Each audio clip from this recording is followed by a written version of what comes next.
නමෝ බුද්ධාය. ඒ භාග්‍යවත් අරහත් සම්මා සම්බුදුරජාණන් වහන්සේට අපගේ নমස්කාරය වේවා. ඔබේ කලන මිතුරා ශ්‍රද්ධා රූප වාහිනිය ඔස්සේ දහම් කැඩපත අද දවසෙත් ඔබට සමීප කරමින් අපි තාම දයාවෙන් ඔබ මුණ ගැහෙනවා.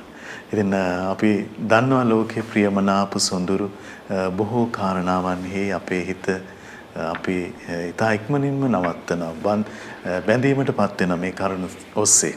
ඒ නමුත් වහකයතුන් වහන්සේගේ ශ්‍රී සද්ධර්මයෙන් අර්ථවත් වන සුන්දර සත්පුරුෂ භූමියට සිත සමීප කොට ගත කරන්න තියෙනවා නම් මොහොතක් හෝ යම් පරිච්ඡේදයක් හෝ කාල පරිච්ඡේදයක් ඉතින් මොනතරම් අසිරිමත්ද. ඒ පිණිස තමයි දහම් කැඩපත පිණිස සදහම් පිළිසඳර අපි ඔබට සමීප කරන්නේ. අපි ගුරු දෙවිඳුන් වන්දනමාන කරගනිමු. ඒ සමගම අපට අනුකම්පාවෙන්ම අද දවසෙත් මේ උතුම් සදහම් පිළිසඳර පිණිස වැඩම අවදාළ ගරුතර මහා සංඝරුවන අපගේ පින්වත් ස්වාමින්ද්‍රයන් වහන්සේ දෙපා නැමද ආදර ගෞරවයෙන් පිළිගනිමු. ස්වාමීනි අපගේ নমස්කාරය වේවා. ඉතින් ඒත් එක්කම අපි සිහිපත් කරගන්නම් අද සදැහැති දායකත්වයේ පිළිබඳව ඕස්ට්‍රේලියාවේ මෙල්බර්න් නුවර පදිංචි සදහැවතුන් පිරිසක් විසින් සදැහැති දායකත්වයේ දරනවා. ඉතින් මේ පින්වන්ත හැමදෙනා සිහිකොට ඒක රාශී කරගෙන පින්වන්ත ඔබ හැමදෙනාමත් කැටුව මහා සංඝරුවන පාමුල අද දවසෙත් අපට සදහම් පිළිසඳර පවත්වන්න අවස්ථාව දෙනවා. අපි ගරුතර මහා සංඝරුවන නැවත වන්දනා කොටගෙන ආරාධනා කරගනිමු. ස්වාමීනි අපට අනුකම්පාවෙන් අද දවසෙත් අනුශාසනාවන් සිදු කරනසේක්වා. අවසරයි ස්වාමීනි. නමෝ බුද්ධාය. සියලු දෙනාටම තෙරුවන් සරණයි. නමෝ තස් භගවතෝ අරහතෝ සම්මා සම්බුද්දස්ස සාදු සාදු සාදු. පරම පූජනීය අපගේ ගුරු දේවෝත්තම පින්වත් ලොකු ස්වාමීන් වහන්සේට අපගේ নমස්කාරය වේවා. සාදු සාදු සාදු. ශ්‍රද්ධාවන්ත පින්වත්නි, පින්වත් මහත්මයා, එහෙමයි ස්වාමීනි. අපි බොජ්ජංග වඩන හැටි කතා කළා. එහෙමයි. ඒ වගේම තමයි බොජ්ජංග භාව වැඩිච්ච කෙනෙක්. එහෙමයි. ඒව භාවනාවක් වශයෙන් ප්‍රගුණ කරගෙන යන්න ඒ බොජ්ජංග භාවනාව ගැන කතා කළා. එහෙමයි ස්වාමීනි. අද මම පොඩ්ඩක් හිතුවා බොජ්ජංග පිරිතේ අසුරිය ගැන පොඩ්ඩක් කතා කරන්න. එහෙමයි ස්වාමීනි. අවසරයි. මොකද මේ සමහර අය ඉන්න බොජ්ජංග පිරිත කියලා හරියට සූපත් වෙන කට්ටිය ඉන්න. මට තේරෙනවා එතන ගොඩක්ම වැදගත් වෙන ඒකට පිරිත ගැන තියෙන ප්‍රසාදය තමයි. එහෙමයි. ඒ බොජ්ජංග වැඩිච්ච කෙනෙකුටත් බොජ්ජංග පිරිත කියනකොට ඉක්මනට සූපත් වෙනවා. සමහර අයට ප්‍රසාදි බහුල නම් ඒ අදාළ පිරිත් ගැන ඒත් ඉක්මනට හිත සූපත් වෙනවා. එහෙමයි. එතකොට මම ඊගෙන බොහොම ලස්සන කරුණක් තමයි මේ ගිලාන සූත්‍රයේ තියෙන්නේ. එහෙමයි. එතකොට මේ ඒ දවස්වල අපි භාග්‍යතුන් වහන්සේ රජගහ නුවර කලන්දක නිවාපේන වේලවනාරාම තමයි වැඩ සිටියේ. එහෙමයි. ඒ දවස්වල මහා කශ්‍යප මහරහතන් වහන්සේ ගිලන් වෙලා හිටියේ. මහා කශ්‍යප මහරහතන් වහන්සේ දුකටපත් වෙලා බොහෝසේ ගිලන් වෙලා පිප්පලී ගුහාවේ තමයි වැඩ වාසය කළේ. එහෙමයි. එතකොට භාග්‍යතුන් වහන්සේ සවස් හරුවේ භාවනාවෙන් නැගිටලා මහා කශ්‍යපයන් වහන්සේ වෙත වැඩම කළා. වැඩම කළා පණවන තින ආසනයේ වැඩ සිටියා. හරි පුදුමයි. දැන් ශාස්ත්‍රුන් වහන්සේ ගිලන් වෙච්ච උත්තමයෙක් හොයාගෙන යනවාද? එහෙමයි. හරි ආශ්චර්යනේ. එහෙයි. වැඩවුන් භාග්‍යතුන් වහන්සේ මහා කශ්‍යපයන් වහන්සේට මෙහෙම වදාලා කිම කශ්‍යපේනි ඔබට ඉවසන්න පුළුවන්ද කියලා ඇහුවා. යැපෙන්න පුළුවන්ද? දුක් වේදනා මේ අඩු වේද? එහෙම නැත්නම් වැඩි වේද? වැඩි නොවේද? අඩුවීමක් එහෙම පේනවද? වැඩිවීමක් මේ නොපෙනීද කියලා ඇහුවා. ඔය ටික තමයි හරි පුදුමයි අහන්නේ භාග්‍යතුන් වහන්සේ. එහෙමයි ස්වාමී. ඒතර කෝණී ස්වාමීනි මට ඉවසන්න නම් හරි අමාරුයි කිව්වා. යැපෙන්න බොහොම අමාරුයි මා තුළ බොහෝ දුක් වේදනා බලවත් කිව්වා. අඩු නොවේ කිව්වා. එහෙමයි ස්වාමීනි. වැඩිවීමක් නොවේ කියන අඩුවීමක් නම් නොපෙනේ කියන වැඩිවීමක්මයි කියන්නේ. එච්චර වේදනාකාරී. එහෙයි. දැන් බලන්න පිරිත කියලා ඉවරදී තියෙන අසිරිය. බොජ්ජංග පිරිත. එහෙමයි.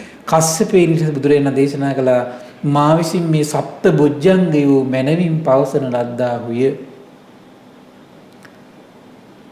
භාවිතා කරන ලද්දාහුය, බහුල කරන ලද්දාහුය.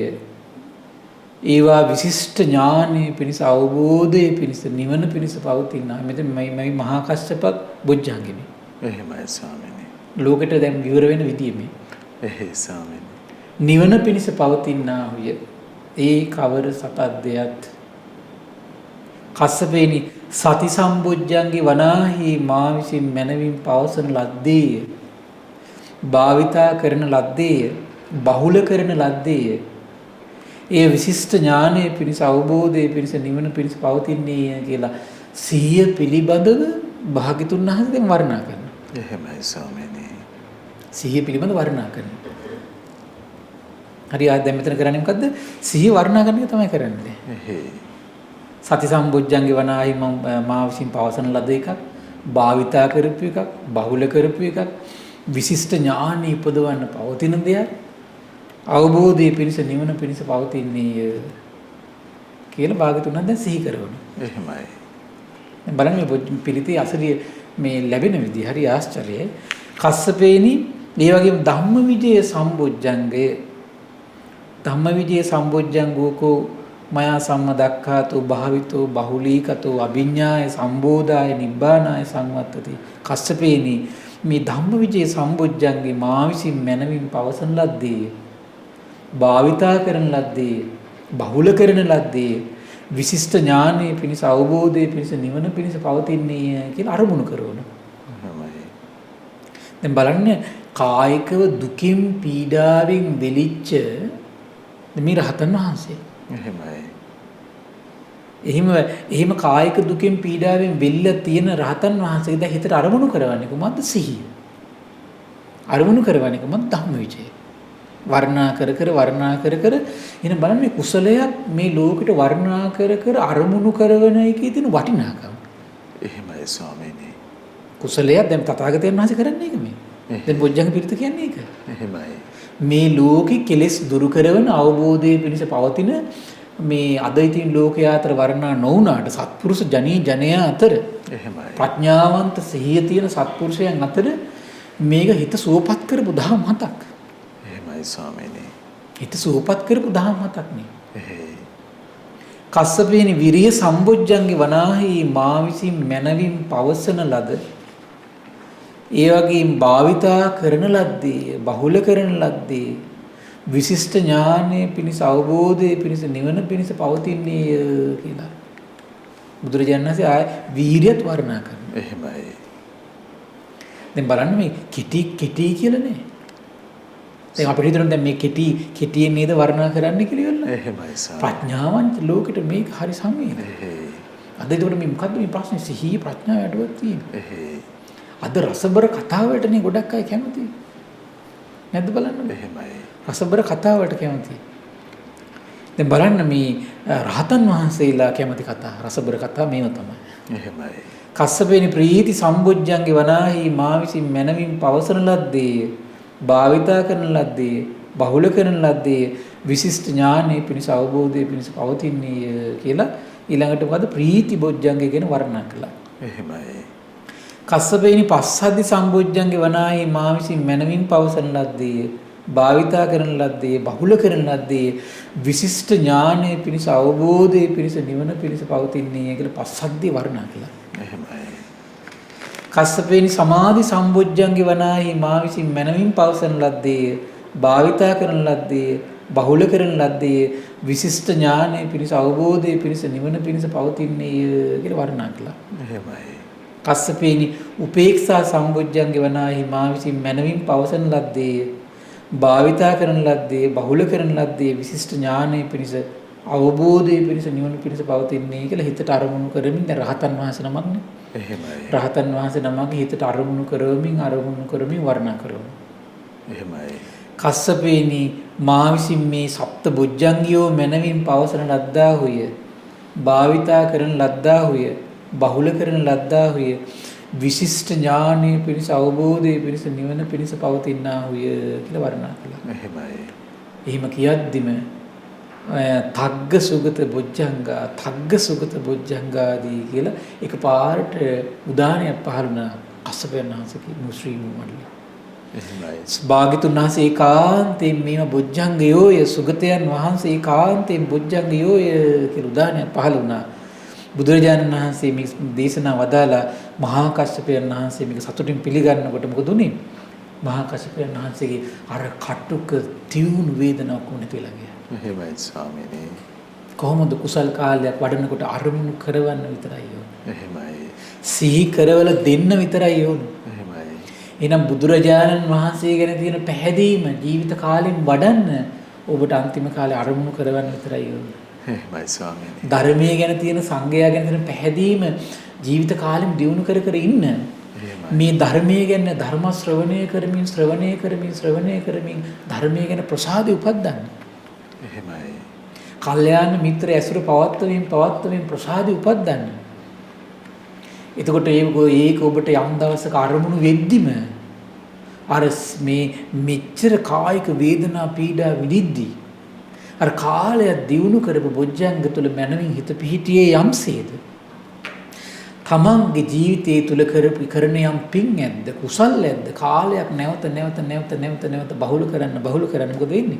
හරි ලේසි ඒව අරමුණු කරවන්න. එහෙමයි ස්වාමීනි. අරමුණු කරන හරි ලේසි. එහෙයි. ඒතර මොකද වෙන්නේ? අරමුණු කරනකොට සිත කය සැහැල්ලු වෙලා ප්‍රීතිමත් වෙලා සමහරවල් සිහි ඉපදලා එමසනින් ධර්ම අවබෝධ කරා යනවා. එහෙමයි. එහෙමයි වෙන්නේ. එහෙයි ස්වාමීනි. ඒක හරි අසිරිමත් දෙයක් ඒක. එහෙයි. ඒතර බලන්න මේ එනම් මේ බොජ්ජංග එසේනම් එහෙනම් අපේ ජීවිතය තුළ අඩු ගානේ අපිට පුළුවන් නම් සීල සම්පත්තිය හොඳට රකින්න. අපිට පුළුවන් නම් චෛත්‍ය බෝධි හොඳට වඳින්න. එහෙමයි. හොඳට දාන ආදී පින්කම් සැලසුම් කර අපිට හිත සතුටින් පොඩි දෙයක් හරි අපිට කරන්න පුළුවන් නම්. එහෙමයි. සංඝෝපස්ථාන අපිට කරන්න පුළුවන් නම්. දැන් විහාරස්ථාන වලට ගිහිල්ලා චෛත්‍ය අමුදිමින් බෝධි අමුදිමින් පිරිසිදු කළා විහෙර විහාර පිරිසිදු කරලා ඉන්න සංඝයාට උපස්ථාන කරලා එහෙමයි. ගිලම්පස ලබා දීලා ආරි මහා සංඝයා සිහි කරගෙන නේද? මේ වගේ ජීවිතයක් උදාාර ජීවිතයක් හදන්න ඕන. මොකද මේක අරමුණු වෙන දවසක් එනවා හොඳට. එහෙමයි. අරමුණු වෙනකොට මහා කායික දුක් පීඩා වේදනා සියල්ල සංසිඳෝමින් මේ මහා කස්සපයන් වහන්සේ බොජ්ජංග අරමුණු කරවල දෙනකොට සිත කය ඔක්කොම සැහැල්ලු වෙලා ආබාධෙන් නැගී සිටියේ යම්සේද ආයුෂ්මත් මහා කස්සපයන්ගේ ආබාධේ එසේම සම්පූර්ණ ප්‍රහාණය වෙලා ගියා. එහෙමයි. සම්පූර්ණ ප්‍රහාණය වෙලා ගියා. එහෙයි. අරමුණු කරමුත්. එහෙයි. ඉතින් කාලයක් අපි පිරිත් පවා මේ අපි සිහිනුවණින් කල්පනාවෙන් අපි අර්ථ සිහි කර කියන්න පුරුදුන මොකද වෙන්නේ? පටිච්ච සමුප්පාදයේ අර්ථ සිහි කර අපි සත්‍යයනා කරන්න පුරුදුන මොකද වෙන්නේ? හිතන්න පුරුදුන මොකද වෙන්නේ? පංච උපාදානස්කන්ධ ආයතන කුසල පිනපවගෙන අපි නිතර මෙනෙහි කරන්න පුරුදුන මොකද වෙන්නේ? චතුරාර්ය සත්‍ය උදේහවස අපි සිහි කරන්න පුරුදුන මොකද වෙන්නේ? එහෙමයි. එහෙනම් කාලයක් අවුරුදු 10ක් 20ක් 30ක් 40ක් කරගත්තොත් එහෙම දෙවියන් අතරදී සමහරට අරමුණු වෙද්දිම ඒක තමයි අවබෝධය කරා යන අංගි බවට පත් කරවන්නේ. එහෙමයි ස්වාමී. ඉතින් අපිට තේරෙනවා එහෙනම් මේ අදාළ කුසල සම්පත්තියෙන් අපි හොඳට මේ පත්‍යම් වෙන්න ඕනේ. එහෙයි ස්වාමීනි. නේද? එහෙයි. ඒතර කුසල දැන් ඕනම අසනීපයක් වුණත් එහෙමනේ බෙහෙතින් පත්‍යම් එනකොට තමයි අසනීපෙ සුව වෙන්නේ. එහෙයි. කුසල සම්පත්තියත් එහෙමයි. අරමුණු කරවද්දිම සංවේදී වෙලා ගතසිත සුවපත් කරලා අවබෝධයක් කරා ගිහිල්ලා අසනීපයක් නම් සුවපත් කරවන්නේ අපි කාලයක් ඒක සමවදින්න ඕනේ. එහෙමයි. නැවත බහුල වශයෙන් කරන්න ඕනේ. එහෙමයි. ස්වාමීනි බොජ්ජංග පිරිත පැනවෙන්නේ මේ ස්ථානයේදී. මේ තමයි ඊට පස්සේ මේකෙන් පස්සේ තමයි දැන් මේ බොජ්ජංග පිරිත දෙව් මිනිස් ලෝකයට යන්නේ. එහෙමයි. අදටත් බලන්න බොජ්ජංග පිරිත කියනවනේ. එහෙමයි. දැන් මේ විදිහට භාග්‍යතුන් වහන්සේ දේශනා කරන බොජ්ජංග පිරිතක් තියෙනවා. එහෙමයි. මුගලන් මහරහතන් වහන්සේ ගිලන් වුණාට පස්සේ මේ විදිහමයි. ඉතින් ආය වෙනසක් නැහැ. එහෙමයි. මුගලන් මහරහතන් වහන්සේ ගිලන් වෙච්ච අවස්ථාවේදී ඒ වෙලාවේ වඩින්නේ ඒත් භාග්‍යතුන් වහන්සේ. එහෙමයි. හරි පුදුමයි. බුදුරජාණන් වහන්සේ මොග්ගල්ලාන වහන්සේට ගිහිල්ලා බොජ්ජංග සිහි කරවනවා. එහෙමයි. ඊට පස්සේ ඊළඟ ගිලාන සූත්‍රයේ තියෙන්නේ භාග්‍යතුන් වහන්සේ රජගහ නුවර මේ වාසය කරනකොට බුදුරජාණන් වහන්සේ රෝගී වෙනවා. එහෙමයි. එතකොට චුන්ද කියන මහරහතන් වහන්සේ ඇවිල්ලා හරි පුදුමයි චුන්ද මහරහතන් වහන්සේ භාග්‍යවතුන් වහන්සේ ගාවට එනවා. එතන බුදුරජාණන් දේශනා කළ චුන්දේනි ඔබට බොජ්ජංගියෝ වැටෙත්වා කියන. එහෙමයි. භාග්‍යතුන් වහන්සේගෙන චුන්ද ඔබට බොජ්ජංග වැටේවා. ස්වාමීන් වහන්සේගෙන භාග්‍යතුන් වහන්සේ විසින් මේ සප්ත බොජ්ජංගය මනමින් පැවසුවා ස්වාමීනි. භාවිතා කළා, බහුල කළා, විශිෂ්ට ඥානය පිණිස අවබෝධය පිණිස ස්වාමීනි පවතින්නේ. එහෙමයි. ස්වාමීනි කුමද්දේ බොජ්ජංග අර විදිහට විස්තර කරන ස්වාමීනි මේ සති සම්බොජ්ජංගය, ධම්මවිජය සම්බොජ්ජංගය, විරිය සම්බොජ්ජංගය, ප්‍රීති සම්බොජ්ජංගය, ඒ වගේම පස්සද්ධි සමාධි උපේක්ෂා කියන මේ බොජ්ජංග භාග්‍යතුන් වහන්සේ මනවින් පැවසුවා ස්වාමීනි. ස්වාමීනි භාග්‍යතුන් වහන්සේ භාවිතා කළා, බහුල කළා, විශිෂ්ට ඥානය පිණිස අවබෝධය පිණිස නිවන පිණිස පවතිනවා ස්වාමීනි කියලා. ස්වාමීනි භාග්‍යතුන් වහන්සේ විසින් මේ බොජ්ජංග පැවසුවා. චුන්දේනි ඒකාන්තේ බොජ්ජංගමයි කියලා. උදාහරණයක් පහල කරනවා. ඒතකොට මේ බොජ්ජංග දේශන ඉවර වෙද්දී භාග්‍යතුන් වහන්සේ අසනීප සුව වෙනවා. එහෙමයි ස්වාමීනි. කොහොමද අසනීප සුව වෙන හැටි? ආශ්චර්ය නේද? ආශ්චර්යයි. එහෙමයි. එහෙනම් දැන් බලන්න එහෙනම් මේ පිරිතක අසරිය විදින්න තියෙන්නේ ගුණයක් තියෙන්න ඕන. එහෙමයි. මේ ආවට ගියාට එහෙම නෙවෙයි සත්‍යයේ බලය තියෙනවා. එහෙමයි. එයාට යම් පුණ්‍ය සම්පත්තියක් තියෙනවා. කුසල සම්පත්තියක් තියෙනවා. ඒතර සත්‍යයේ බලය එසේම පවතිනවා. ස්වාමීනි තුනුරුවනේ සත්‍යමයි. තුනුරුවනේ සත්‍යමයි තියෙන්නේ. එහෙමයි ස්වාමීනි. එතකොට මේ සතියේ තියෙන සත්‍ය ධම්මවිජේ විරියේ ප්‍රීතියේ තියෙන සත්‍ය. එහෙමයි. ඒ එසේම පවතිනවා. එහෙමයි. මේ බොජ්ජංග පිරිත් මේ පිරිත් ගැන බොහොම ලස්සන වර්ණනාවක් තියෙනවා මිලිඳුර මේ නාගසේන මහරහතන් වහන්සේ. එහෙමයි ස්වාමීනි. මට ඒ නිසා මේ ඊගෙන කරන්න හිතුණා කතා කරන්න හිතුණා මොකද මේ දවස්වල මේ කොරෝනා වෛරසයෙන් මේ ලෝකෙ මැරලී ගිය වෙලාවක එහෙමයි. ඉතින් මේ බයෙන් තැති ගැනීම පීඩාව විඳින සිත් නිවන් තියෙන දහමක් මේ පිරිත්. එහෙමයි ස්වාමීනි. ශෝකයෙන් පරිදේවයෙන් මේ වෙලාවේ අනිත් දෙව් මිනිස් ලෝකයාටම රැකවරණය පිණිස යහපත පිණිස අපිට උදාාර කරන්න පුළුවන් දේ මේක. භාග්‍යවතුන් වහන්සේ කරුණාවෙන් පනවන ලද දේ පිරිතනේ. එහෙමයි ස්වාමීනි. ඒක තියෙනවා මේ මල පොඩුවේ මිදීම ගැන ප්‍රශ්නේ මිලිඳුරාජි ප්‍රශ්න පොතේ දෙකේ තියෙනවා. හරි ලස්සනයි. ස්වාමීන් නාගසේනයන් වහන්සේ භාග්‍යතුන් වහන්සේ විසින් මෙහෙම වදාහරලා තියෙනවා කිව්වා. යම් තැනක සිටි විට මරණය නැමැති මල පොඩුවේ මිදෙයි නම් එඹදු තැනක් අහසේද නැත්තේ. එහෙමයි. සමුද්‍රයේද නැත්තේ. කඳු සිකරයකද පිවිසුදුද නැත්තේ. එඹදු තැනක් මේ ලෝකේ දකින්න නැත්තේ. ඒ කියන්නේ මරණයෙන් මිදෙන්න පුළුවන් තරම් මේ ලෝකෙ කොහෙවත් නැහැ කියලා භාග්‍යතුන් දේශනා කළා තියෙනවා. එහෙමයි. නැවත ස්වාමීනි භාග්‍යතුන් වහන්සේ විසින් ආරක්ෂාව වෙනස රතන සූත්‍ර දේශනා කළා. කරණීයමෙත සූත්‍රේ කන්ද පිරිත, මෝර පිරිත, දජග්ග පිරිත, ආටානාටි, අඟුලිමාල පිරිත ආදී පිරිත් දේශනා කළා තිනවා ආරක්ෂා පිණිස. හරමත් දේශනා කළා තිනවා මොකද්ද? මරණින් ගැලවෙන්න පුළුවන් තැනක් කොහෙවත් නැහැ කියලා. එහෙම කියදේවල අනිත් පැත්තට පිරිත් කියන්න කියලා තියෙනවා. ඔබට ආරක්ෂාව සැලසෙනවා කියලා. මේ හරි අපබ්‍රංශ කතාවක් නේ ස්වාමීන් කිව්වා. ඊට තව කියනවා ඉතින් ස්වාමීන් නාගසේනයන් වහන්සේ අහසට ගියත්, මුහුද මැදට ගියත්, ප්‍රසාද කුටි ලෙන් ගුහා, භූමිගත ගුහා, පර්වත ගුහා, පර්වත බෑව්, රුක් බිල් වලට ගියත්, පර්වත ඇතුළට ගියත් මරණයෙන් නැමැති මල පොඩුවෙන් නොමිදෙයි කියලා භාග්‍යතුන් වහන්සේ දේශනා කළාද යම් කරුණක් රැකවරණයට යමක් කිරීමක් එතකොට බොරුවක් මේක එතකොට. එහෙමයි ස්වාමීනි. ඒතර මරණයෙන් නිදහස් වෙන්න පුළුවන් තැනක් නැහැ කියලා වචනයක් පැවසුවට පස්සේ එහෙනම් මේ ආරක්ෂාවට පිරිත් කියන්න කියන වචනේ බොරුවක් වෙන්න ඕන කිව්වා. ඒ ගැලවෙන්න විදියක් නැහැ නේ. දැන් මෙයාට වැටහෙන හැටි කියන්නේ මේ. එහෙමයි ස්වාමීනි. ඉතින් ගැලවෙන්න විදියක් නැහැ නේද? කොහේ ගියත් ගැලවෙන්න බැරි නම් එහෙනම් පිරිත් කියනවා කියන කාරණේ පළක් නැහැ නේ ස්වාමීනි කිව්වා. ඒක බොරුවක් වෙන්න ඕන කිව්වා. එහෙමයි. ඉතින් රැකවරණයට යමක් කිරීමෙන් ඉතින් මල පොඩුවෙන් නිදහස් වෙනවා නම් එහෙනම් ස්වාමීනි යම් තැනක සිටි විට මරණය නැමැති මල පොඩුවෙන් මිදෙයි නම් එඹත් තැනක් අහසේද පොළොවේද නැත කියන වචන එක බොරු වෙන්න ඕන කිව්වා. එහෙමයි. ওই දෙකෙන් එකක් බොරු වෙන්න ඕන කිව්වා. මේක ඔබතෝ කෝටි ප්‍රශ්නයක් කිව්වා. දෙව් මිනිස් ලෝකයේ අතර මේ ප්‍රශ්නේ තියෙනවා. ඒ ගැටයෙන් අධිකතර ගැටයකටපත් වෙනවා කිව්වා.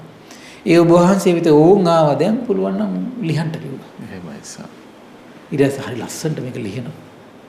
මහරජාණන් භාග්‍යතුන් වහන්සේ විසින් යම් තැනක සිටි විට මරණය නැමැති මල පුඩුවේ මිදෙයි නම් එඹදු තැනක් අහසේද සමුද්‍රයේද කඳු විවරයකද පිවිසුරුඳ නැත්තේ කියලා දේශනා කළා තියෙනවා කියලා. එහෙමයි. එමෙද්දයන් මේ ලෝකේ තැනක් හොයාගන්න නැත කියලා භාග්‍යතුන් වහන්සේගේ ශ්‍රී මුවමඩලින්ම වදාලා කිව්වා. ඒක සත්‍යයක් කිව්වා. එමෙන්න භාග්‍යතුන් වහන්සේ විසින් ආරක්ෂක පිරිත් නියම කළා කිව්වා. එහෙමයි. එයත් වනාහි හැබැයි ආයුෂ ඉතිරි වූ වයස සම්පන්න වූ අකුසල කර්මී නොවැසී ඇති කෙනාටයි කිව්වා ඒක. එහෙමයි ස්වාමීනි. මහරජාණන් ආයුෂ අවසන් වෙච්ච කෙනාට පැවැත්ම පිණිස මොන උපක්‍රමණය අනුගමනය කළත් වැඩක් නැහැ කිව්වා. ආයුෂ ඉවර වෙලා නම් තියෙන්නේ එයාට මොන උපක්‍රම කළත් වැඩක් නැහැ කිව්වා. එහෙමයි. මහරජාණනි ලස්සන උපමාවක් කියන මහරජාණනි අතුකොළ වැටි ගිය තෙද සිඳී ගිය ජීවිතේන්ද්‍රිය සිඳී ගිය ආයුෂ ගෙවන ලද මේ වියලී ගිය ඒ වගේ මිය ගිය රුකට කල 1000කින් දියවක් කළත් ඒ ගහ ආයි තෙත් බවට පත් වෙන්නේ නැහැ කිව්වා. කොළ පහ බවට පත් කරගන්න මොන උපක්‍රමයක කළත් වෙන්නේ නැහැ කිව්වා. එහෙමයි. එසේම මහරජාණනි බෙහෙත් වලින් හෝ පිරිත් වලින් හෝ ගෙවි ගිය ආයුෂ ඇත්තවගේ පැවැත්ම පිණිස ක්‍රියා උපක්‍රමයක් කළ වැඩක් නැහැ කිව්වා. ඇත්තනේ. එහෙමයි. දැන් බලන්න ආයුෂ ඉවර නම් මොන බෙහෙත කළත් yaadෙන්නේ නැහැ යාට. එහෙයි ස්වාමීනි. ආයුෂ ඉවර නම් මොන බෙහෙත කළත් yaadෙන්නේ නැහැ. ඒක තමයි මේ ලෝකේ සත්‍යය. අනේ සත්‍යයට අපි එන්න ඕනේ. එහෙමයි. ඒතර අපි ඊතකම් පිළියම් කරන්න ඕන. මොකද අපිට පේන්නේ නැහැ නේ ආයුෂ ඉවරද නැද්ද කියලා. ඒ නිසා භෞතික බෙහෙත් කරන දේ ශරීරයට කරන බෙහෙත් වලින් කරන්නත් ඕන මේ හිතට කරන පිරිත් ඖෂධ වලින් බෙහෙත් කරන්නත් ඕන. එහෙමයි. මේ දෙකම තියාගන්න ඕන. එහෙයි ස්වාමීනි.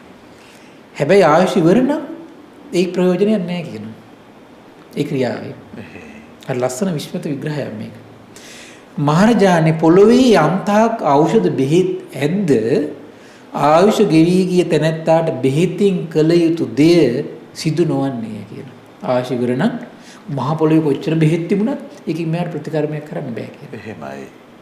මහරජාණනි ආයුෂ ඉතිරි වූ වයස සම්පන්න වූ අකුසල කර්මයෙන් නොවැසී ඇති තැනැත්තාට අකුසල කර්මයෙන් වැහිලා නැත්තම් පිරිතෙන් රැකවරණේ ආරක්ෂාව ලැබෙයි කියනවා. එහෙමයි. එයාට පිරිතෙන් ආරක්ෂාව ලැබෙනවා. කාටද එහෙනම් ඖෂධ බෙහෙත් ඇද්ද? ඒ වගේම ආයුෂ ගෙවි ගිය තැනැත්තාට බෙහෙතින් කළ යුද්ධයක් නොවන්නේ. නමුත් ආයුෂ ඉතුරු වෙලා නම් තියෙන පළවෙනි කාරණේ එහෙනම් ආයුෂ තියෙන්න ඕනේ යාට. එහෙමයි. වයස ඉතුරු වෙලා තියෙන්න ඕන. අකුසල කර්මයෙන් නොඇසී තියෙන්න ඕන. අන්න වැදගත් කාරණේ. එහෙමයි. බරපතල අකුසල කර්ම තියෙනවා නම් ඒකට ප්‍රතිකර්ම කරන්න බෑ එතකොට. එහෙමයි. එතන තමයි ප්‍රශ්නේ තියෙන්නේ. ඒ වගේම ඒකෙන් පිරිතෙන් රැකවරණයක් ආරක්ෂාවක් මේ ලැබෙන්නේ නැහැ කියන අකුසල කර්මයකින් වැහිලා නැත්තම් ආයුෂ තියෙනවනම් එයාට පිරිතෙන් ආරක්ෂාව තියෙනවා කියනවා. එහෙමයි. එහෙනම් අපි හොඳට තේරුම් ගන්න ඕනේ අකුසල කර්මයකින් නොඇසී තියෙන්නත් ඕන කර්ම විපාකයකින් නොඇසී තියෙන්නත් ඕන ආයුෂ තියෙන්නත් ඕන යාට. එහෙමයි. ඒ කෙනාට පිරිතෙන් රැකවරණේ තියෙනවාමයි. එහෙමයි. භාග්‍යතුන් වහන්සේ විසින් පිරිත් නියම කරන ලද්දේ මේ අර්ථය හේතු කරගෙනයි කියනවා. කාටද එහෙනම් දැන් එහෙනම් මේ ආයුෂ තියෙන කර්ම විපාකයෙන් වැහිලා නැති කට්ටිය අසනීප වෙනවා. එහෙමයි ස්වාමීනි. ඒ අසනීප වෙච්ච කට්ටිය හරි පුදුමයි. සුව කරන්න පුළුවන් බෙහෙත් පිරිත් වලින්. එහෙමයි ස්වාමීනි. පුදුම දෙයක් ඒක. එහෙයි. බෙහෙත් පිරිත් වලින් සුව කරන්න පුළුවන්. එහෙයි. එහෙනම් පිරිත කියලා කියන්නේ ඖෂධයක්. ඒතර බොජ්ජංගයත් උඩ ඖෂධයක්. එහෙමයි. රතන සූත්‍රයේ කරණීයමෙත් සූත්‍රයේ අඟුලිමාල පිරිත දජග්ග පිරිත ආටා නාටි ඒ ඔක්කොම ආරක්ෂක පිරිත්. ඊළඟට මේ අඟුලිමාල පිරිත මෝර පිරිත ආරක්ෂක පිරිත් දිනපතා නිතර නිතර කිව යුතු පිරිත්. එහෙමයි. ස්වාමීනි දැන් ආයස තියෙද්දී අපේ ජීවිතේට අනතුරු එන්න පුළුවන් නේද අපිට ආයස? පුළුවන්නේ. දැන් මේ කොරෝනා වෛරසය ආවා. එහෙමයි ස්වාමීනි. අපි මෝඩකමින් අපි සැලකිලිමත් වෙන්නේ. එහෙයි. දැන් අද ලංකාවේ ගොඩක් මේ වෛරසය ආපහු පැතිරෙන ප්‍රධාන හේතුව අපේ ලංකාවේ අයගෙම තියෙන දුර්වලතාවය. එහෙමයි. මේ පරිස්සම් වෙන්නේ. එහෙයි. මුඛ ආවරණ පළඳන්න ඕන තැන පළඳින්නේ. ඊළඟට තමන්ගේ ශාරීරික පිරිසිදු කරගෙන ඒ කරගන්නේ ඒවා. එහෙමයි. අනාරක්ෂිතයි. එහෙයි. මෙතන කියන මහරජාණන් යම්සේ ගොවියෙක් වී කරල් පැසී මියගිය කල්හි දියැලවල් ඔස්සේ ජලය දීම වළක්වයි කියනවා. මොකද වැඩක් නැහැ ජලය දුන්නට. එහෙමයි. පැසිලා ගියාට පස්සේ ගස් මැරෙන්න පටන් ගන්නවා. එහෙමයි. කොච්චර වතුර දුන්නත් වැඩක් නැහැ. යම් කරුණකින් කුඹුරක ජලයෙන් වැඩෙන්නා වයස් සම්පන්න තරුණ ගොයන්යක්ද ඒවා දී දීමේ වැඩක් තියෙනවා කියන වතුර දෙන්න ඕන කියන ඒකට. ඒකෙන් වැඩක් තියෙනවා කියන. එසේයි මහරජාණන් ආයුෂ ගෙවණු තැනැත්තාට බෙහෙත් පිරිත් ක්‍රියාවෙන් පැවැත්ම සෙවීම අතහරින ලද්දේ කියන. යම් මේ මිනිස්සු ආයුෂ ශේෂ වයස සම්පන්නව සිටිද්ද ඔවුන්ගේ පැවැත්ම පිණිස බෙහෙත් පිරිත් වදාරන ලද්දේ කියනවා. එහෙමයි. ඔව් බෙහෙත් පිරිත් වලින් ඔව් වැඩෙනවා කියනවා. එහෙමයි ස්වාමීනි. ආයුෂ ඉතුරුලා තියෙනවා නම් එයාට මොන ප්‍රශ්නය ආවත් පිරිත් කියනවනම් ඒකින් ඔහුගේ පැවැත්ම තියෙනවා. එහෙමයි ස්වාමීනි. දුක් පීඩා නැති සුවපහසු ජීවිතයක් ගත කරන පැවැත්මක් තියෙනවා. එහෙමයි. ඉන්දිය ස්වාමීන් නාගසේනයන් වහන්සේ ගෙවුණු ආයුෂ ඇත්තා කොහොමත් මියයි කියන රජතුම අහනවා ස්වාමීනි ඉතින් ආයුෂ ගෙවිලා තියෙන කොහොමත් මේ මිනිස්සු මැරෙනවනේ. එහෙමයි. ආයුෂ ඉතුරු වෙලා තියෙනවා කොහොමද ජීවත් වෙනවනේ. ඉතින් ජීවත් වෙන කෙනාට ඉතින් මොකටද පිරිත් කියන්නේ කියලා හරස් ප්‍රශ්නයක් ඇහුවා. එහෙමයි ස්වාමීනි. එසේ ඇති කල්ලි පිරිත් බෙහෙත් වලින් ඇති ප්‍රයෝජනෙ මොකටද කියලා ඇහුවා. ආයුෂ තියෙනවනේ. එහෙමයි. ඊට පස්සේ මහරජාණනි බෙහෙත් වලින් වළක්වාගත් රෝගයක් ඔබ දැක තිබෙයිද කියලා ඇහුවා. බෙහෙත් දීලා එහෙමයි. වළක්වාගත් රෝගයක් ඔබ දැකලා තියෙනවද කියලා ඇහුවා. එසේ ස්වාමීන් නොඑක් සිය ගණන් මම දැකලා තියෙනවා. සමහර අයගේ කැන්සර් හොඳ වෙනවා බෙහෙත් දීලා නේද? එහෙමයි. සමහර අයගේ වෙන අසනීප වුණ රෝග වෛරස් රෝග පවා දැන් අවශ්‍ය අනිත් පැත්තට පත්තියම් වෙනකොට ආරක්ෂා වෙච්ච කට්ටිය ඉන්නවනේ. එහෙමයි. එහෙනම් බෙහෙත් වලින් ප්‍රයෝජන තියෙනවා මේ කයට. එහෙයි. එසේ ඇති කල්ලි මහරජාණනි එහෙනම් මේ පිරිත් බෙහෙත් වලින් ප්‍රයෝජනයක් නැත්තේ යන වචනයක් ඇද්ද ඒක බොරුවක් කිව්වා. ඖෂධ දීලා කය සුව කරනව නම් එහෙනම් බෙහෙත් පිරිත් වලින් එහෙනම් කය මේ සුව කරනව නොකරනවා කියන කාරණේ බොරුවක් කිව්වා. එහෙමයි. හරි ලස්සන ගන්නට මෙයා. එහෙමයි. සත්‍යම බුද්ධිමත් කරනවා. එහෙයි. බැහැලා තියෙන කාරණා නිස්මතු කරලා දෙන්න එතකොට. එහෙයි. දැන් බලන්න මේ විමර්ශාවකට එන්නේ නැත්තේ වැහිච්ච නිසානේ. ඉතින් බෙහෙත් දුන්නාට පස්සේ ආයුෂ මේ තිබුණත් හරි ඒක තමයි. නමුත් ආයුෂ තියෙන කට්ටියට අසනීප හැදෙනවනේ. එහෙමයි ස්වාමීනි. ඒතර ඒ අසනීප කට්ටියට බෙහෙත් දුන්නා සෝ වෙනවනේ. ඒ වගේ තමයි ආයුෂ තියෙන සමහර අයට සමහර ප්‍රශ්න එනවා. හැබැයි ඒ අයට තියෙන ඖෂධය තමයි මොනවද? පිරිත්. පිරිත් වලින් සුව කරන්න පුළුවන්. එහෙමයි. දැන් බලන්නකෝ මේ කායික වේදනා ඔක්කොම භාග්‍යතුන් වහන්සේගේ මහා කශ්‍යප මහ රහතන් වහන්සේගේ මුග්ගල්ලාන මහ රහතන් වහන්සේ සුවපත් කළානේ. එහෙමයි ස්වාමීනි. තමයි මේ තම සමහර තැන්වල තියෙනවා තෙරුවන් ගුණ සීකල ඉවර වෙදී සුවපත් වෙන කට්ටිය. එහෙමයි. ඔව් තෙරුවන් ගුණ සීකල ඉවර වෙදී. එහෙයි ස්වාමීනි. දැන් අනිපිරිතුමාට එහෙම සමහර අවස්ථාවල කුස කපන මේ විදිය වේදනා එනවා කියනවා. තෙරුවන් ගුණ සිහි කරලා පංච උපාදානස්කන්ධ සිහි කරනකොට සුවපත් වෙලා. එහෙමයි. අසිරේ මේවට යොමු වෙලා නැහැ. එහෙමයි. අන්න ඒක වෙලා තියෙන්නේ. ඊට පස්සේ කියනවා ස්වාමීන් නාගසේනියන් වහන්සේ වෛද්‍යවරුන්ගේ උපක්‍රමයන් බෙහෙත් පානය කිරීම ආලේප කිරීම ආදී දකින්න ලැබේ කියනවා. ඒ හේතුවෙන් ඔවුන්ගේ උපක්‍රමයෙන් රෝගේ වළක්වනවා කියනවා. දැන් ඒතර සාමාන්‍ය ඖෂධ කරනකොට පේනවා දැන් දොස්තරලා ගිහිල්ලා ගල්වලා බොන්න දීලා ඔක්කොම කරලා ඒ උපක්‍රම ටික නිසා සුව වෙනවා අපිට පේනවා කිව්වා. එහෙමයි. ඔව් පිරිත්වල එහෙම කන්නේ නැහැ නේ කිව්වා. එහෙමයි. ගැල් එමුකුත් නැහැ. ඊළඟ දේශනා කරන එකට ලස්සන කාරණාවක්. මහරජාණන් පිරිත් දේශනා පවත්වන කල්ලි ශබ්දය ඇසෙයි කියනවා. ඒක සුව වෙන කාරණාවක් කියනවා. ශබ්දය ඇසීම. එහෙමයි. දැන් මේ වෙලාවේ දැන් අර මහා කශ්‍යපයන් වහන්සේ ශබ්දයෙන් සුවපත් වුණේ. එහෙමයි. පිරිත් එක තමයි ආශ්චර්යය. ශබ්දයෙන් හිත සුවපත් කරනවා. එහෙමයි. හිත නගා සිටවනවා. එහෙයි. දිව වියලේ කියනවා. ඒක සුවපත් වෙන්න හේතුවක් කියනවා. එහෙමයි ස්වාමීනි. පිරිත් හඬ නගා කියනකොට දිව වේලේ කියනවා. එහෙමයි. සිත පෙරලේ කියනවා හඬ නගා කියනකොට. ඒක සුවපත් වෙන්න හේතුවක් කියනවා. එහෙමයි. උගුර ආතුර වෙයි කියනවා. ඒක සුවපත් වෙන්න හේතුවක් කියනවා. ඔවුන්ගේ පිරිත් පවත්තන කලී සියලු රෝගාබාධ සංසිඳේ කියනවා.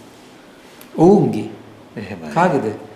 ශබ්දයේ ඇසී දිව වියලේ සිත පෙරලේ උගුර ආතුර වෙයි. හඬ නගා කියනවා කියන පිරිත්. එහෙමයි ස්වාමීනි. ඒතර මොකද වෙන්නේ?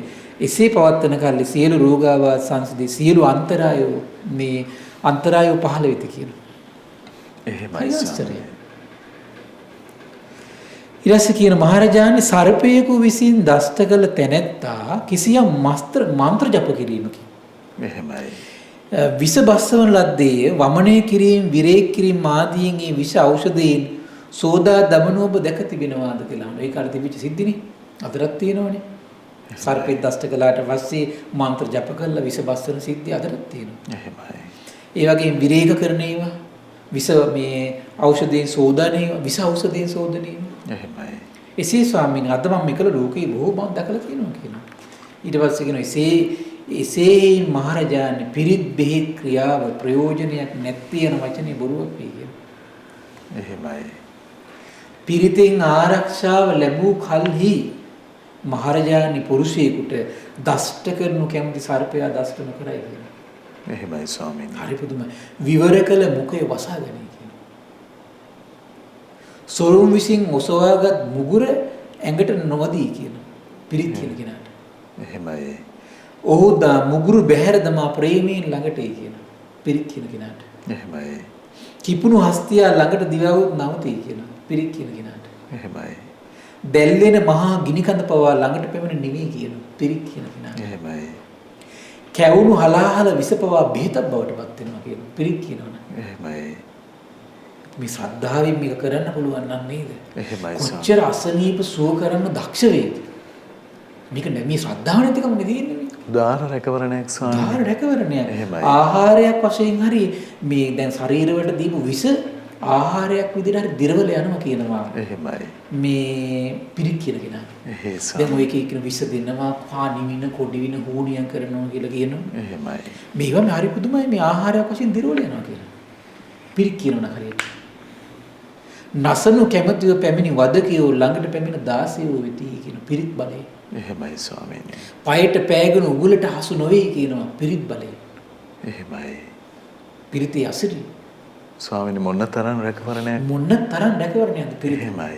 එහෙම පිරිතනේ බාල්දු කරන්නේ මේ ලෝකේ. එහෙමයි ස්වාමීනි. මහරජාණන් ඔබ විසින් අසන ලද්දේ දාන පිරිතින් ආරක්ෂා කරගත් මොනරා 700 වසරක් වැද්දාගේ උගුලේ නොවැටි සිටියා කියන කාරණේ අහලා තියෙනවද කියලා අහනවා. එහෙමයි. දැන් මේ මෝර පිරිතට කතාව විස්තර වෙන්නේ එහෙමනේ. එහෙමයි ස්වාමීනි. අපිට දැන් කතා ගොඩාක් විස්තර කරන්න වෙලාවක් නැහැ. ඒතකොට කියනවා පිරිත් ආරක්ෂාව නොකළ දිනේ තමයි කියන උගලට හසු වුණා කියලා කියන්නේ. අවුරුදු කීයක්ද? අවුරුදු 700ක් බෝසත් මොණර ආරක්ෂා වෙලා රන්වන් මොණරේ කියලා තියෙනවා මේ කොහෙද මේ හිමාලයේ. එහෙමයි ස්වාමීනි. ඒතර මේ රන්වන් මොණරේක ඉන්නවා කියලා ආරංචි වෙලා දකින්න ආසයි මේ විසවට. නමුත් රජතුමාට අල්ලගන්න බෑ. එහෙමයි. රජතුමාට තරහ යනවා මේකට. ඒක රත්නම් මොකද කරන්නේ රන්පතක ලියලා තියෙන මෙන්න මේ මොණ්ඩ ගැන තරහට මේ වසවල් මොණර මරාගෙන තෙල් ගෑවුත් එහෙම අරගෙන සක්විති රජ වෙනවා කියලා තරහට. එහෙමයි. පරම්පරා 7කට බැරුණා කියනවා 700ක් අවුරුදු. එහෙමයි සර්. බෝසත් මොණර අල්ලගන්න. එහෙයි. ඒකෙන් තමයි ඔය දැන් මෝර පිරිත කියන්නේ ඒක. එහෙයි ස්වාමීනි. එච්චර ආරක්ෂාව. නමුත් පිරිත සිහි කරන්න පිරිත සිහි කළේ දැන් යේ බ්‍රාහ්මනා වේදගූ සබ්බ ධම්මේ තේමේ නමෝ තේච මම්පාලයන්තු නමත්තු බුද්ධානං නමත්තු බෝධිය නමෝ විමුක්තන නමෝ විමුක්තිය කියලා මේ පිරිත. එහෙමයි ස්වාමීනි. ඒ පිරිත සිහි කරන්න බැරි වෙලා. බෝසත් මොණර සිහි කරපුවක් ඒක. හරි පුදුමයි. එහෙමයි. ඒතර මේ ගමන් බිම යන්න ඉස්සෙල්ලා Tamanට පිරිත ඔය ගාථාව 4-5 වතාවක් සිහි කරලා භාගතුන් වහන්සේ සිහි කරලා වන්දනා කරලා දෙවිවරුන්ට පින් දීලා යන්න පුළුවන්. එහෙමයි. කොච්චර වටිනවද? ස්වාමීනි දැන් මේ කාලේ මේ ව්‍යසනේ පවතිනවා. දරුවන් සමහර වෙලාවට දෙමව්පියන්ට සංකා තියෙනවා සමාජයට බැහැර කරනවා. ඒකනේ හවස මේ ගෙවල් වල රතන සූත්‍රයේ අඟුලිමාල පිරිත කියා පිරිප්පෙන් හදාගෙන දරුවන්ට ගෙදරයටත් දීගෙන නේද? කොච්චර ලස්සන ජීවිතයක් ගොඩනගාගෙන මේ තමන්ට රැකින්න පුළුවන්ද? මේ මිහිතලයට කොතර ආශිර්වාදයක්ද ලෝකෙට කොතරම් ආශිර්වාදයක්ද? එහෙම පිරිසජ්ජායනා කරලා දෙවිවරුන්ට පින් දීලා ලෝකෙටම ආශිර්වාද කරන්න පුළුවන්. එහෙමයි. දැන් මේ දවස්වල අපි පොල් ගහවිලේ කරනවා. පොල් ගහවිල උදේ 7:00 ඉඳන් රෑ 9 වෙනකම් පිරික් කියනවා. ලෝකෙට ආශිර්වාද පතන. එහෙමයි. මාදෝසෙ දෙන්නේ නැහැ. පැයෙන් පැයට සංඝයා මාරුන හැම පැයකට අපිත් ඉන්න පැයකට වෙන් කරලා තියෙන කට්ටිය. එහෙමයි ස්වාමීනි. ඒතර හැම සංඝයා වහන්සේනම හැමදාම පැයක් පිරික් කියන රතන සූත්‍රය. එහෙමයි. රතන සූත්‍ර සජ්ජායනා කර හැම රතන සූත්‍රයක අවසානයේම මේ සත්‍යයේ බලයෙන් මේ ලෝපුරා පැතර යන වසංගත රෝගී දුරු වේවා කියලා ආශිර්වාද කරනවා. එහෙමයි. ඒ කොරෝනා රෝගී වැළඳුණු සියලු දෙනා සුවපත් වේවා කියලා ආශිර්වාද කරනවා. දවස මුළුල්ලේම පිරිත්. දවස මුළුල්ලේ. එහෙමයි ස්වාමීනි. එච්චර ආරක්ෂාවක් තියෙනවා. එහෙමයි. රැකවරණයක් තියෙනවා. එහෙයි. ඒතර බලන්න හරිය දැන් සමහරලාට ඉතින් අපි අර මේ 100 පිට පැනලා අපි සමහර විට මේ දේවල් ඇවිල්ලා පාවිච්චි කළ සමහරට වැළඳෙන්න පුළුවනි. නමුත් කියන්නේ කොහොමද? ඒ කියන රැකවරණය තියෙනවා කියන්නේ. එහෙමයි. ඒ ස්වාමීනි. මහරජාණන් ඊට පස්සේ අහනවා මහරජාණන් ඔබ විසින් අහලා තියෙන දහන බිහිසුණු රකුසෙක් සිය බිරිඳ රැක් ගැනීම පිණිස කරඬුවක බහා ඒ වගේ මේ කරඬුව ගිලලා කුසේ රඳවාගෙන හිටිය කියලා ආරංචි අහලා දෙන්න කියලා. එහෙමයි. ඒකල්ලි එක්තරා විද්‍යාදරයකගේ බිහිසුණු රකුසගේ මුඛයෙන් කුසට පිවිස ඒ බිරිඳ සමග වාසය කළා. යම් විටකේ බිහිසුණු රකුසාය දැනගත්තාද කරඬුව වමාරා බැලනකොට කරඬුව විවර කළ සැනින් අර විද්‍යාදරය කැමැතිවරුන් පැන ගියා කියලා අහලා තියෙනවා කියලා. ඒකේ කාර්ය ප්‍රසිද්ධ කතාවක් ඒක. එහෙමයි ස්වාමීනි. එසේ ස්වාමීනි කරුණ දෙවියන් සහිත ලෝකේ ප්‍රසිද්ධයි මේ කියලා කියනවා. එහෙමයි.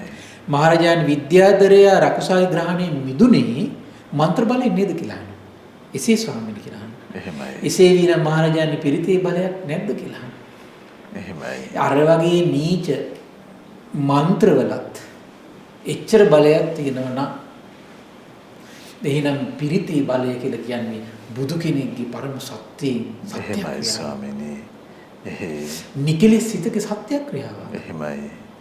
නිකලෙස් කරන ධර්මයකින් කරන සත්‍යක්‍රියාවක්. එහෙමයි ස්වාමීනි. ඒ නිකලෙස් බවට පිළිපන්න ආර්ය මහා සංඝරත්නයේ ගුණයෙන් සත්‍යක්‍රියාවක්. ඊළඟ ඒ සත්‍යක්‍රියාව අපේ ජීවිතේ වසඟ කරගත්තොත් අපිට නැද්ද බලය? එහෙමයි ස්වාමීනි. ඒකනේ. ඒකනේ දැන් පිරිත්වල දැන් කියන්නේ දහස් වතාව, ලක්ෂ වතාව, කෝටි වතාව කියනවා කියලා කියන්නේ. එහෙමයි. ඒකට හේතුව තමයි හිතේ පිහිටනකම් සංවේදී වෙනකම් ඒකෙන් හිත සංසිඳුවනකම් ඒක කරනවා ඒක. එහෙමයි. දැන් අද දියුණු හිත නැහැනේ. පහන් හිත නැහැනේ. ඒ නිසා තමයි අපිට 21 වතාව සමහරට 108 වතාව ඇවිල්ලා තියෙන ඒවත් එක්ක. එහෙමයි ස්වාමීනි. ආන්නේ ඒකයි. මොකද එකපාරට සංවේදී වෙන්නේ නැති නිසා, පහන් වෙන්නේ නැති නිසා. එහෙමයි අන්න මේක සිහිය පිහිටවගෙන නැවත නැවත කිය පහන් කරන්න තමයි මහන්සි ගන්න. ශ්‍රද්ධාවෙන් ශ්‍රද්ධාව උපද්දවන්න තමයි මහන්සි ගන්න. එහෙමයි ස්වාමීනි. මහරජාණන් ඔබ විසින් මෙහෙමත් අහලා තියෙනවද කියලා ඇහුවා. තවත් විද්‍යාදරේ බර්ණස් රජුගේ අන්තපුරයේ අගමෙහිසිය සමග නොමනා සම්බන්ධයක් පැවැත්වුවා කියලා අහලා තියෙනවද කියලා අහනවා. ඔහු අල්ලා ගැනීමේ පැමිණි කලේ සැනකින් මන්ත්‍ර බලයෙන් නොපෙනී ගියා කියලා අහලා තියෙනවද කියලා අහනවා. එසේ ස්වාමීනි මම අහලා තියෙනවා කියලා. මහණී විද්‍යාදරයා මන්ත්‍රයේ ආරක්ෂාවෙන් ලත් බලයෙන් මිදුණා නම් එසේ විනම් පිරිතේ බලයක් නැද්ද කියලා අහනවා. එහෙමයි ස්වාමීනි. ස්වාමීන් නාගසේනනස කිම්ම සියලු දෙනාටම පිරිතේ ආරක්ෂාව තියෙනවද කියලා අහනවා. මහරජාණන් ඇතෙමෙකුට පිරිතේ ආරක්ෂාව සැලසෙනවා, ඇතෙමෙකුට පිරිතේ ආරක්ෂාව නැහැ කිව්වා. ඊට පස්සේ කියනවා ස්වාමීනි නාගසේනනස පිරිත සියලු දෙනාට ආරක්ෂාව සලසන්නේ නැත්තේ කියලා අහනවා. එහෙමයි.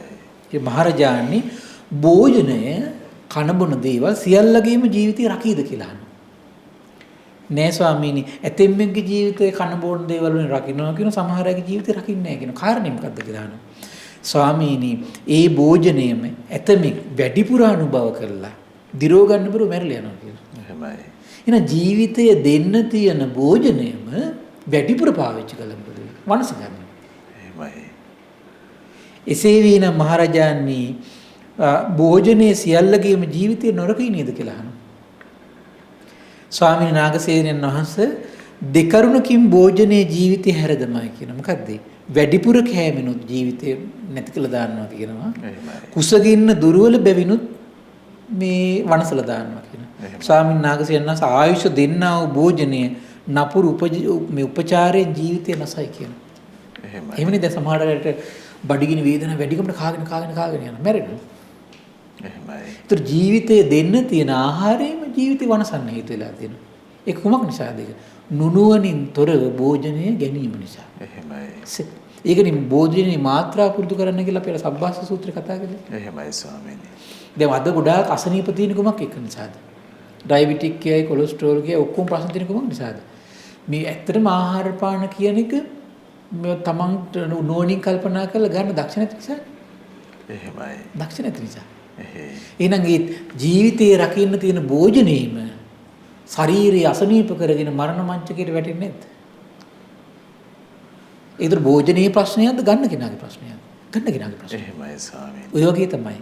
එසේ මහරජාණන් පිරිතෙන් ඇතෙමෙකුට ආරක්ෂාව සැලසී ඇතෙමෙකුට ආරක්ෂාව නොසැලසී කියනවා. එහෙමයි. ඒක පිරිතේ ප්‍රශ්නයක් නෙමෙයි. අරක ආහාර ප්‍රශ්නයක් නොවන වගේම මේක පිරිතේ ප්‍රශ්නයක් නෙමෙයි. එහෙයි ස්වාමීනි. කොහොමද? පිරිත කියන කෙනාගේ ප්‍රශ්නේ. මොකක්ද ප්‍රශ්නේ? මහරජාණන් තුන් කරුණකින් පිරිතෙන් ආරක්ෂාව සැලසෙන්නේ නැහැ කියනවා. කර්මයකින් වැහිලා නම් ආරක්ෂාව සැලසෙන්නේ නැහැ. එහෙමයි. කෙලෙසුන්ගෙන් වැහිලා නම් හිත ඒ වෙලාවේ තියෙන්නේ ආරක්ෂාව සැලසෙන්නේ නැහැ. එහෙයි ස්වාමීනි. විශ්වාසය නැත්තම් ආරක්ෂාව සැලසෙන්නේ නැහැ. එහෙයි. එහෙනම් පිරිත කියන කෙනාගේ ප්‍රශ්නේ තියෙනවා. එහෙනම් පිරිතේ ආරක්ෂාව තියෙනවා. දසදහසක් ලෝක ධාතුවට ආඥා පතුරලා තියෙන පිරිත්වල. ආරක්ෂාව තියෙනවා. සත්‍යයේ බලය තියෙනවා. නැත්නම් මොකද්ද පිරිත් කියන එකට? එක්ක කර්මයකින් බැහැලා, එක්ක විශ්වාසය හිතේ නැහැ. එක්ක ඒ පිරිත් කියන වෙලාවේ මේ වෙන අරමුණක හිත තියෙන. හිත පහන් වෙන්නේ. එහෙමයි ස්වාමීනි. කෙලෙස් වලින් වැහිලා. මේ තුنين වැහිලා නම් පිරිතේ ආරක්ෂාවක් නැහැ කියනවා. මහරජාණන් සත්‍යයන්ගේ ආරක්ෂාවට ඇති පිරිතෙන් ලැබෙන රැකවරණේ නැති කරගන්නේ තමන් කරගත් දේ නිසාමයි කියනවා. කර්මය තමන් කරගත් එකනේ. එහෙමයි ස්වාමීනි. તો කෙලෙස් වලින් හිත වැහෙනවා කියන්නේ තමන් ඉතින් සිහිය නැති කරගත් වැඩක් නේ. ඒ වගේ විශ්වාසය නැතිකම කියන්නේ ඒකත් හිතේ තමන් විසින් කරගන්න එකනේ. එහෙමයි. න විශ්වාසය උපද්දනවා කියන තමන්ට කරන්න පුළුවන් එක. කර්ම විපාක තමන් නොවිඳින විදිහට ජීවිතය ගත කරනවා කියන තමන්ට කරන්න පුළුවන් එක. එහෙමයි. මහරජාණන් මමක් කුසට පැමිණි දරුවා පෝෂණය කරයි කියනවා. හිත වූ උපචාරී උපදවයි කියනවා. උපදවා අසූචි මල කෙල සොටු ආදී පහකට පිරිසිදු කරයි කියනවා.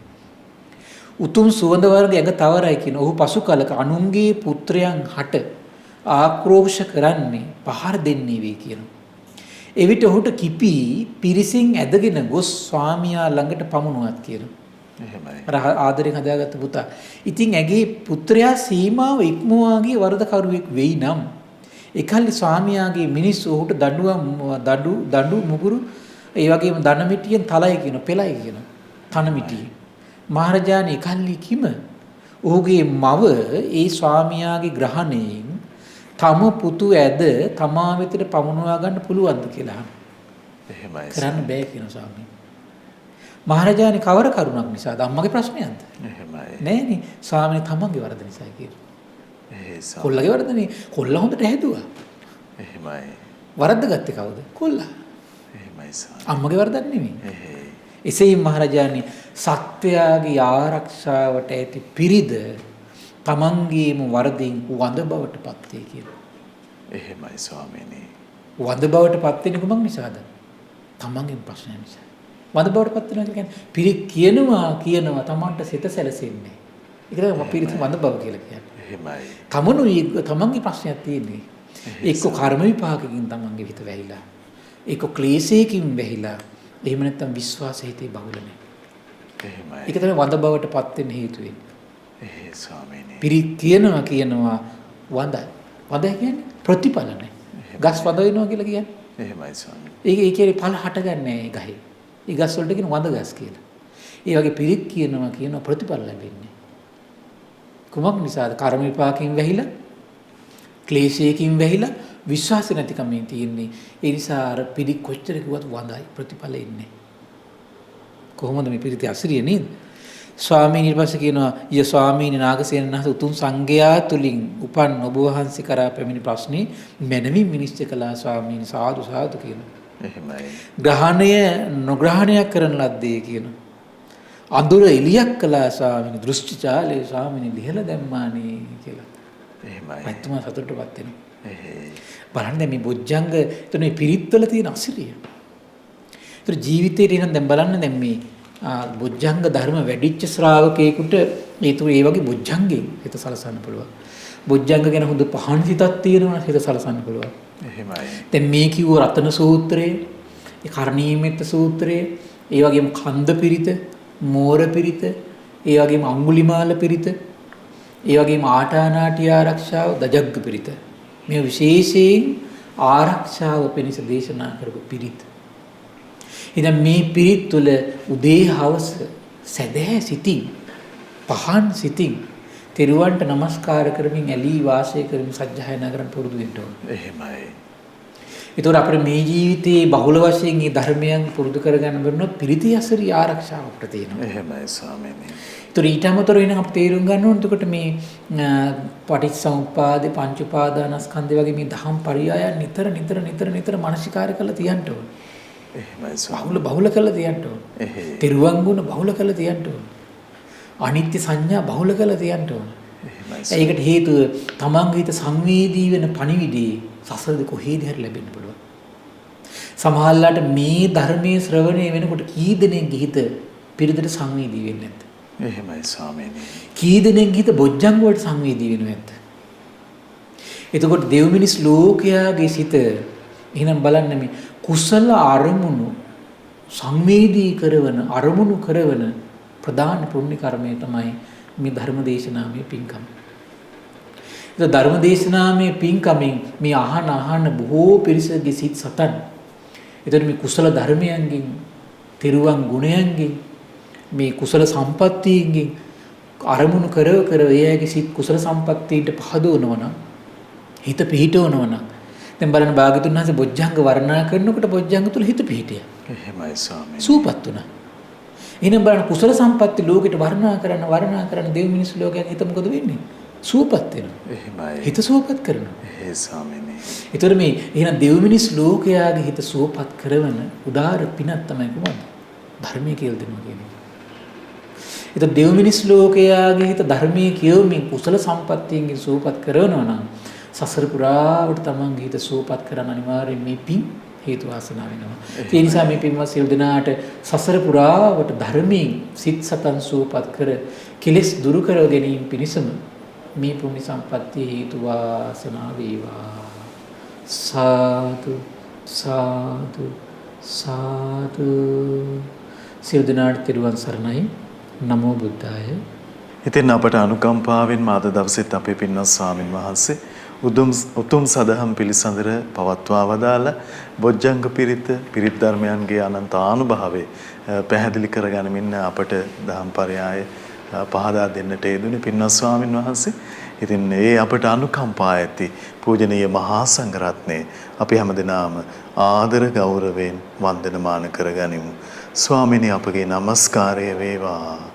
ස්වාමිනී මේ පුණ්‍යානුමෝදනාව සිදු කරන වෙලාවයි අපට අනුකම්පාවෙන් පුණ්‍යානුමෝදනාවත් සිදු කරන සේක්වා. අවසරයි ස්වාමීනි.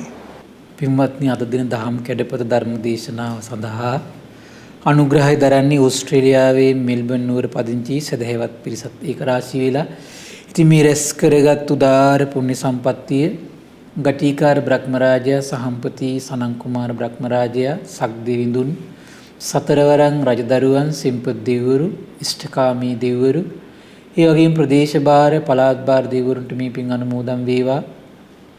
ආයුෂයෙන් වර්ණයෙන් සැපයෙන් බලයෙන් වැඩේවා. දෙවියන්ගේ දෙහිමි රැකවරණය පරම පූජනීය ගුරු දේවයන් වහන්සේ ඇතුළු මහා සංඝරුවනට සලසා දෙත්වා දෙවියෝ දුතුන් ධර්මය අවබෝධ කරගනිත්වා කියලා සාදු කියලා පින් අනුමෝදන් කරන්න.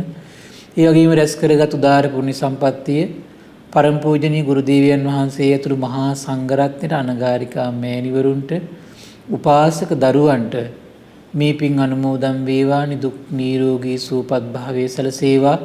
සුවසේ මේ දෙව් මිනිස් ලෝකයාට යහපත සලසන්න ධර්ම ප්‍රචාරය කරන්නට දෙවියෝ උපකාර කරත්වා. උතුම් ධර්මයෙන් සැනසෙන වාසනාව උදා වේවා කියලා සාදු කියලා පින් අනුමෝදන් කරන්න. ඒ වගේම රැස් කරගත් උදාාර පුණ්‍ය සම්පත්තිය මේ පින්වතුන් නමින් මිය පරලෝකීය ඒ සියලු ඥාතීන්ට මේ පින් අනුමෝදන් වේවා. ඒ වගේම කොරෝනා වෛරසයේ හේතුවෙන් රෝගාතුර වී සිටින සියලු දෙනාට මේ පින් අනුමෝදන් වේවා. ඒ වගේම මේ ඕස්ට්‍රේලියාවේ මෙල්බන් නුවර පදිංචි ඒ පින්වත් පිරිසක සුජීවත්ව සිටින පින්බර දෙමව්පියන්ට මේ පින් අනුමෝදන් වේවා. දුවා දරුවන්ට ඥාතීන්ට ඒ වගේම ශ්‍රද්ධා මාසික ධර්ම දාන සියලු සමාජිකාවන්ට මේ පින් අනුමෝදන් වේවා. ශ්‍රද්ධා කාර්ය මණ්ඩලයේ සියලු දෙනාට මේ පින් අනුමෝදන් වේවා. නිදුක් වේවා නිරෝගී වේවා සුවපත් වේවා ධර්මය අවබෝධ කරගන්න වාසනාව උදා වේවා කියලා සාදු කියලා පින් අනුමෝදන් කරන්න. ඒ වගේම නමින් මිය පරලෝකීය සියලු ඥාතීන්ට පරලොව සැපේ පිණිස මේ පින් හේතු වාසනා වේවා කියලා සාදු කියලා පින් අනුමෝදන් කරන්න. සියලු දෙනාට තෙරුවන් සරණයි. නමෝ බුද්ධාය. අනුකම්පාවෙන්ම අපේ පින්වත් ස්වාමින් වහන්සේ පවසවදාලේ භාග්‍යවතුන් වහන්සේ වදාළ උත්තම ශ්‍රී සද්ධර්මයේ මේ මොහොතේ ශ්‍රද්ධා රූප වාහිනිය ඔස්සේ මුළු මහත් ලෝකයටම දායාද කොට ගනිමින් ධර්ම දානමය පින්කම ලෙසින් අප රැස් කරගත් මහත්ඵල මහානිසංස උත්තම පුණ්‍ය ධර්මය නොවලහාම අපගේ පින්වත් ස්වාමින්වයන් වහන්සේට අනුමෝදන් වේවා. පුණ්‍යානුමෝදනාවෙන් පින්වන්ත මහා සංඝරුවන සුවපත් වේවා. අපගේ පින්වත් ස්වාමින්වයන් වහන්සේට උතුම් චතුරාර්ය සත්‍ය ධර්මයේම අවබෝධ වේවා. සාදු සාදු සාදු. ඉතින් අද සදැහැති දායකත්වයේ දරන්නට යෙදුනේ ඕස්ට්‍රේලියාවේ මෙල්බන් නුවර පදිංචි සදහැවතුන් පිරිසක් විසින් ඒ පින්වන්ත හැමදෙනාමත් පිනැති ඔබ හැමදෙනාමත් අපි තාම දයාවෙන් සිහිපත් කරගන්නවා. අපි ඔබට ආරාධනා කරනවා මේ උතුම් සදහම් පිළිසඳරෙහි සදැහැති දායකත්ව බරපැන වෙන් කරගනිමින් ධර්ම දානමය පින්කම සිදු කරගන්න ඔබට අවස්ථාවක් තිබෙනවා. 071 222 88 දුරකථන මාර්ගය ඔස්සේ තොරතුරු විමසමින් මේ පිළිබඳව උනන්දු වෙන්න කියලා ඊටාම දයාවෙන් ආරාධනා කරනවා. එහෙමනම් මේ ආපදා සම්පන්න කාලවකවානුව තුල වුවත් ඊටාම ධෛර්යයෙන් වීරයෙන් තුනුරුවන පාමුලට පැමිණ මේ ශ්‍රී සද්ධර්මයේ ආලෝකය ලබා ගන්නට හැම දිනාටම වාසනා සම්පatti උදා වේවා කියලා අපි ප්‍රාර්ථනා කරගන්නවා. මහා සංඝරත්නයේ ආශිර්වාදයෙන් නැවත මුණ ගැහෙන්නම්. හැම දිනාටම සම්මා සම්බුදු සරණයි. නමෝ බුද්ධාය. මෙවැනි වටිනා ධර්ම දේශනා ශ්‍රවණය කිරීමට ශ්‍රද්ධා ඩේලි YouTube චැනලය සබස්ක්‍රයිබ් කරන්න.